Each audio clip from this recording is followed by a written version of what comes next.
आपलेपणाचा गोंगाट नकोय तर निशब्द साथ हवी. प्रत्येक नात्याची हीच मागणी असते.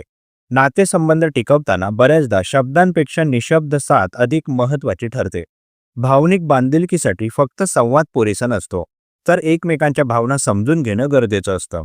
संशोधनानुसार ज्या नात्यांमध्ये दोघेही एकमेकांच्या अस्तित्वाची जाणीव ठेवतात पण त्यावर आग्रह धरत नाहीत, ती नाती अधिक स्थिर असतात. अनेकदा सततचे सल्ले, जबाबदाऱ्या, अपेक्षांचा गोंगाट हा नात्यात तणाव वाढवतो. त्याउलट मानसिक आधार आणि समजूतदार शांतता नात्यांना अधिक सशक्त बनवते. सक्रिय ऐकणे, ॲक्टिव्ह लिसनिंग ही संकल्पना यात महत्त्वाची ठरते.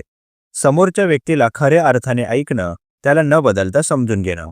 भावनिक सुरक्षेची गरज प्रत्येक नात्यात असते आणि ती फक्त शब्दांमधूनच मिळते असं नाही. कधीकधी फक्त शांतपणे सोबत असणं, हात धरून बसणं किंवा डोळ्यात डोळे पाहून विश्वास देणं हीच खरी साथ असते. म्हणूनच आपलेपणाचा गोंगाट नको तर नात्यांना निशब्द, समजूतदार साथ अधिक हवी असते. धन्यवाद.